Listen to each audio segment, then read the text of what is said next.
Pesem Ne bom šel v vojsko ste posvetili svojemu staremu očetu, ki se je med drugim bojeval na Soški fronti. Kaj pa navdih je prišel iz njegovih pripovedovanj o teh časih?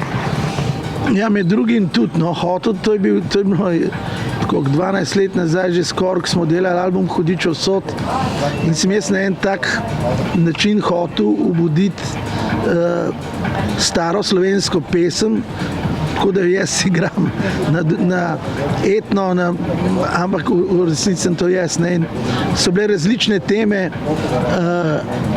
in v bistvu se je praktično najbolj dotaknila dosti ljudi prav ta tema vojaška, ker sem videl, da v bistvu, ko sem tudi naredil in tudi ljudje, ki so igrali Magnifico, Šaci, Brat, Leonardi, vsi so dojeli to pesem kot nekaj močnega, kar še ni bilo pa nas povedan, ampak v načelu pa ni nikoli prišla ven na radijske postaje, ker je to kao tema na enem od glavnih radijov, so rekli, ki ni aktualna. Meni se je zdela skozi aktualna, ker to se vidi, kako smo eurofobični lahko. Če je vojska bila v Libiji, v Iraku, to ni bila naša vojska, ampak v bistvu Afganistan je bila, to se zdaj vidi, vse to, kar prihaja, vse te problemi, ki so bili že v Afriki, to neverjetno izkoriščanje postkolonialnih teh držav, v glavnem zahodnih seveda, ki so neverjetno izkoriščali vse, kar se da v teh najrevnejših državah. Tega seveda se mi nismo toliko zavedali, ker mi smo bili neuvrščeni toliko let. Zdaj smo pač del te kao neoliberalne kapitalistične elite. Seveda mi Slovenci nismo res izkoriščevalski narod nikoli mogli biti, ker smo bili skozi nekako v bistvu ujetniki večjih držav, večjih narodov. In zato je pri nas to živel dejansko ta vojska že v našem duhu ni imela dobrega pomena. Samo vzela je najboljše fante iz vasi, iz mest in mnogih niso prišli domov. To je naša tradicija, ne. Vi ste tudi služili vojsko v 80-ih letih, če se ne motim, to je bilo še tista ta dolga, 1 leto ali pa še več, če nisi bil priden. Kakšne so pa vaše izkušnje z nošenjem uniforme in s tem sistemom bile? Ja, moje izkušnje so bile tudi kar napete. Jaz sem mogel 1 mesec preživeti v Ludnici, v Splitu. Res, da sem hotel ven prideti, ker jaz tudi nisem, dejansko moj oče, staroče, da se še vrnem, nimal rad vojne in na kolni strelu je mogel streljati, če ne njega oficirji ustrelili, pa ker je kot zmer je streljal nad glavam ljudi. In to se je mene zelo dotaknil in tako je tudi naša družina živela v tem protivojnem razpoloženju. In tudi jaz, ko sem kot punkart prišel, mi smo glih album izdali, ne moram reči, da sem torturo doživljal. Daleč od tega, ni bilo to tako, ta jugoslovanska armada, tak bav. Na momente smo se imeli celo dober, ampak ker je teden dni potem, ko sem jaz prišel v vojsko, je umrl maršal Tito in mene so dali na stražo in dejansko so se začeli tortura vseh v tem smislu, da je bilo treba stražiti vsake 4 ure, ni bilo spanja. Jaz sem bolj občutljiva duša, sem dobil bronhitis, angino, vse, kar je bilo možno. Imel sem skoraj 39 vročino, ampak nisem mogel iti na poštedo, ker je bila. Razen to, da sem rekel, da sem odvisnaš. In sem rekel, jaz rabim travo, alkohol, jaz sem navajen tako živeti, ne morem. To je bilo pa lahko, ne. Preko tega sem lahko prišel. In čeprav sem en mesec prej diplomiral, sem prišel zaradi tega v Split, v bolnico. In tam je bilo pa treba res paziti, da si preživel. To je bila res ludnica, ne. In jaz sem enkrat probal, kako so te tablete vplivali name. Enkrat, potem pa 30 dni nisem niti en tablet več vzel. In tudi moram reči, da psihiatrija glavna je bila absolutno na moji strani, ampak so rekli, Ljubljani te ne spustijo. Lahko si kle, cel let, če hočeš, a greš pa v armijo nazaj. In čez 3 tedne nekako sem šel vse na armijo nazaj, ker se je začel lep vreme. Ni bilo, bil sem v Boku Kotorski, krasen kraj. Imel sem že par prijateljev, sem rekel, bomo to preživeli. Bil sem, čeprav sem kao živčan tok, sem bil 3. na armijskem prvenstvu v streljanju. Bravo. Tako da, potem je prišel še različni glasbeniki, ki so tudi prišli. Mene so zelo zadolžili, da sem šel septembra po opremo, ko je bil dan mornarice. In glih takrat je prišel tudi Tomislav Ivčič. Večerja se naša fešta, to tako. Z njim sva ratala prijatelja, on me tudi nekako vzel v bran. Jaz sem nekako bil forfarer, kadar smo nastopali.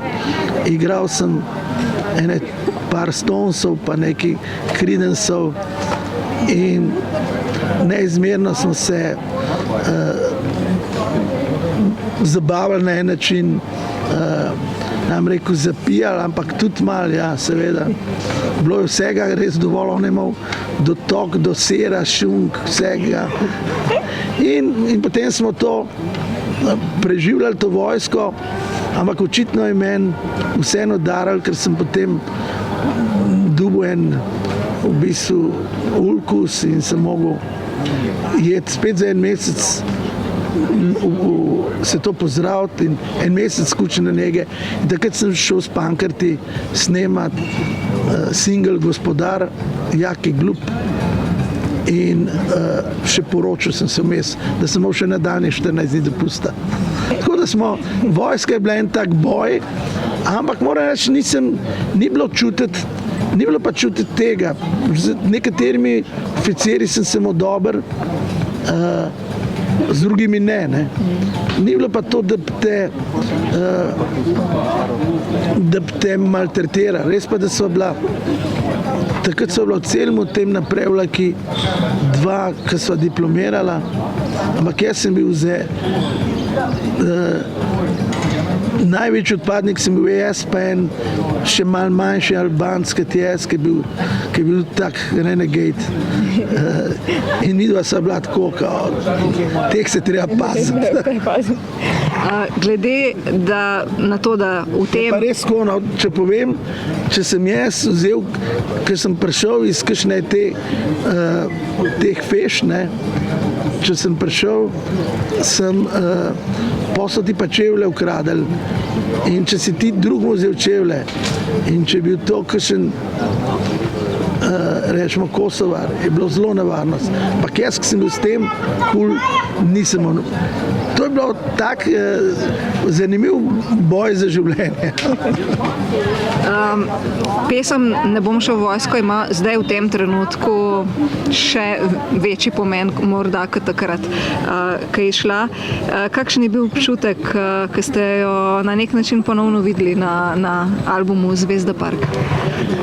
Ja, ta komad, jaz imam eno zasedbo, s katero igram ne tokrat, kot bi rad, ker so vsi fanti zelo zasedeni. V tej zasedbi je Igor Leonardi igra kitaro, basist pa kitarista pa Zlatko, prismojnik profesorjev bluza in Julije Erič, ki je drugače sicer tam kitarist, v tej zasedbi igra bas in pride tudi vmes na kitaro kdaj. Pa moj sodelavc stalni zadnja leta Richard Zadravec, Riki igra harmonik. Ena taka zasedba, ki igramo malo tako na moje komade na kadžun oziroma na to world music, ki jo Igor Leonardi igra odlično, celo malo afriško včasih vse zveni. In igramo, smo se odločili, igramo ta komad. In med publiko je začel tako dobivati, tako, publika je počasi začela to razumevati, kaj govorimo, ker če ne slišiš zdaj komad na radiju, če ga ne vidiš 100-krat na YouTubu, so ljudje tako navajeni, da ne poslušajo več z glavo in z ušes.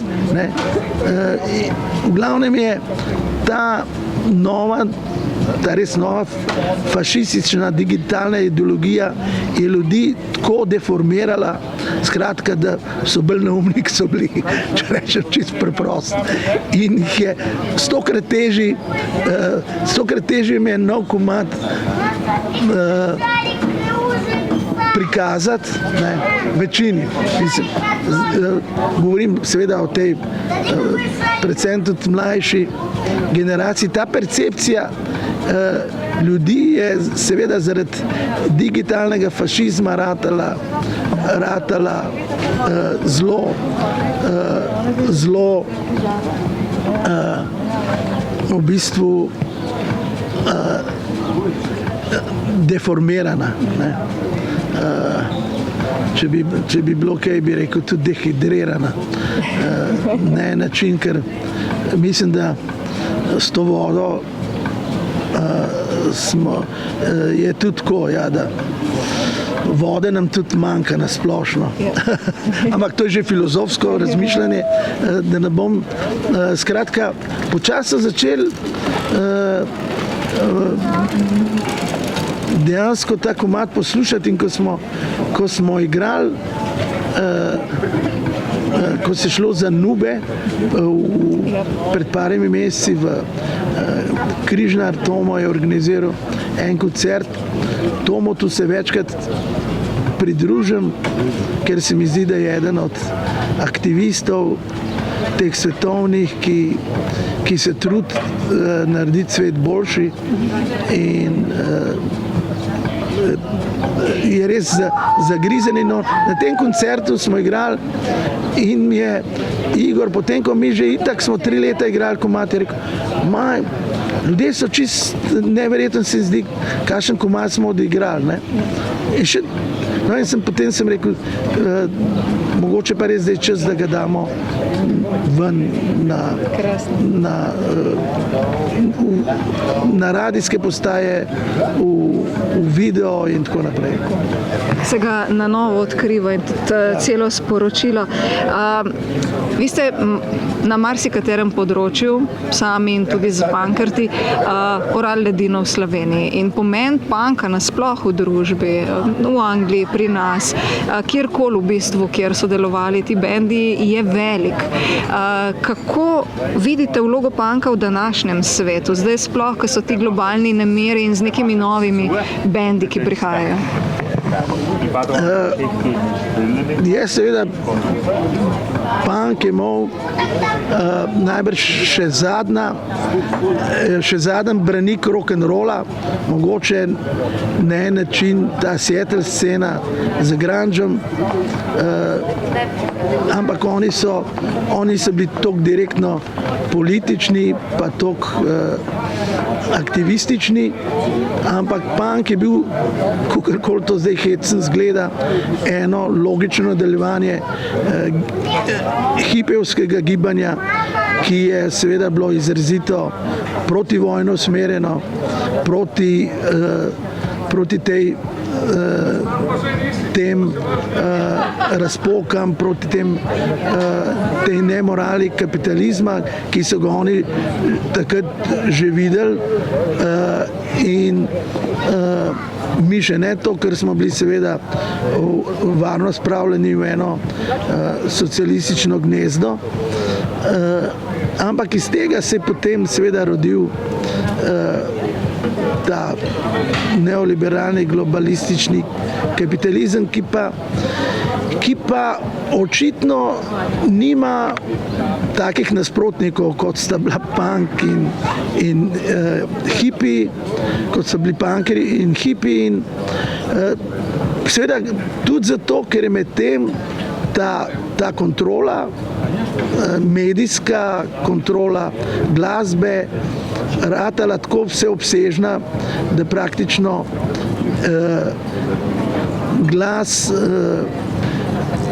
glas ljudstva, ki verjame v rock'n'roll, ne pride več zraven.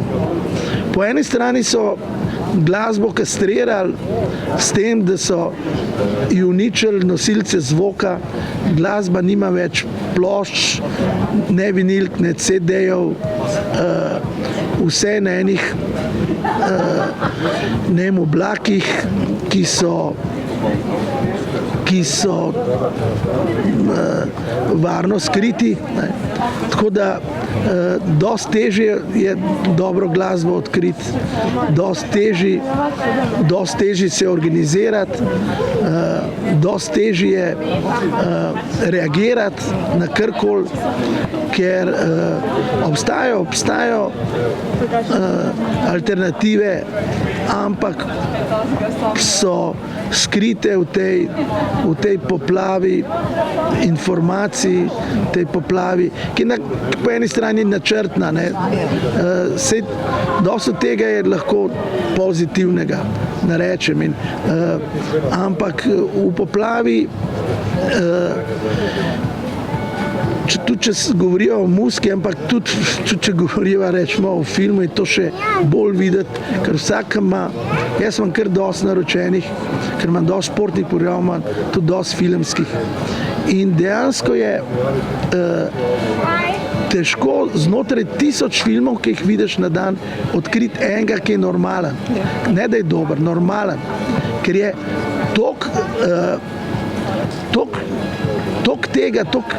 tok te audiovizualne industrije, se mi zdi, da so najbolj pokleknili, ker je tok tega šmorna, tako obupno slabega, da je to težko verjeti, ne. Kateri sodobni punkovski bendi recimo pa so vam trenutno najbolj všeč? Koga recimo pri nas na domači sceni radi poslušate, pa bi radi, da še delajo, mogoče kakšne tuje, da rečete, da so neki verodostojni nasledniki? Ja, kakorkoli so, rečemo, punk puristi, seveda verjamemo samo, ampak to je zmeraj tako tudi pri socializmu, komunizmu je bilo tako, da so zmeri vsi so najbrž vedeli, tudi na levi sceni. Vsi so edini bili prepričani, kaj je dobro. In bodo, kar je malo popi bilo, tako so že Clashi bili, zato ko so podpisali pogodbe za veliko firmo, so jih mnogi odpisali. Meni so Clashi še zmeri fenomenalni, tako kot Sex Pistols in tudi drugi, ki so uspeli. Ampak rečemo, Green Day so pokazali, da so zelo politično nekorektni in močni.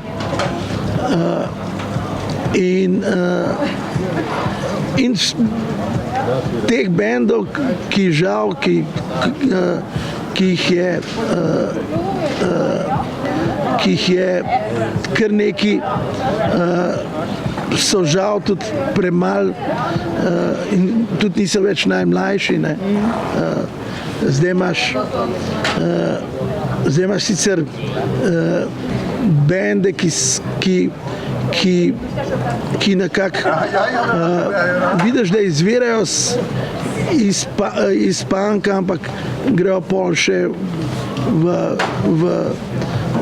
v novi rok, vse se pač se premeša in teh skupin je, gotovo so neki in mislim, da tudi ta nova rock produkcija ima kaj zapovedati.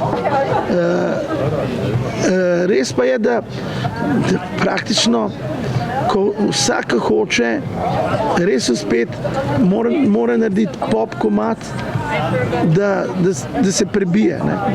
Potem se zgubi ta črta tega, ne, tako kot One Republic. Je odličen band, ampak se mora boriti, se bori na ta način, da je pač da je poslušljiv in prilagodljiv in potem lahko gre na svetovno turnejo. Če ne, lahko igra samo po lokalnih klubih. Ne. Pri nas je to zanimivo, ker pri nas so tudi, rečemo, zame tri novi mladi bendi, ki imajo vsi in duha in tudi se čuti ta duh, da noče biti, se noče podrejati, hoče biti samo svoji. Rečemo Koala Voice, Murphysi pa Joker Out in se vidi, Joker Out hoče prodreti na največji oder, ne. Mislim, v načelu so, vse se to še, seveda zdaj še problem je, ne da so uspeli, problem je, koliko časa se bo zdaj kdo držal, kdo bo šel naprej, kaj se bo zadržal. Ampak v vsakem primeru imamo 3 bende, kar je za svetovni rang oziroma za Balkan. Jaz poznam sceno, ki sem tudi sem igral lanski na hrvaški in srbski turnej. Mi imamo rock'n'roll, ki je spet med močnejšimi na Balkanu, s tem, da je Balkan že tako dober. Ne.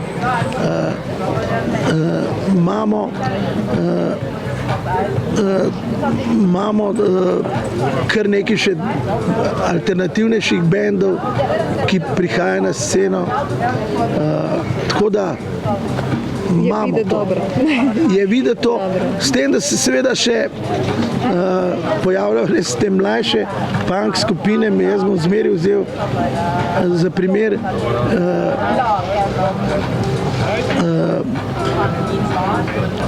rečemo, to so stari Via Offensiva, je zelo star band, ki je bil tak, ki je imel zelo dobro zapovedati, ampak so bili preveč v bistvu avantgardni, da bi lahko ratali popi. Ne. In še sploh takrat v 80-ih letih je bilo dosti tega. In potem je seveda prišel hardcore, ki je zametil, ki je dal nekaj odličnih bendov, ampak po drugi strani so bili, ker jim jaz lahko, ni to očitek, ampak so toliko bili samozadostni, toliko so bili močni na svojem teritoriju, da jih je to zadovoljil. Ne. Ampak gre za to, da probaš vplivati na državo, ne. Da probaš vplivati na spremembe v celi družbi. Za konec, morda malo nenavadno vprašanje. Recimo, da bi jutri bilo treba iti na uno stran Mavrice, kot tako lepo rečemo, in da vas nekdo gor vpraša: Peter, a bi šel še enkrat v punk v naslednjem življenju? Kaj bi mu rekli?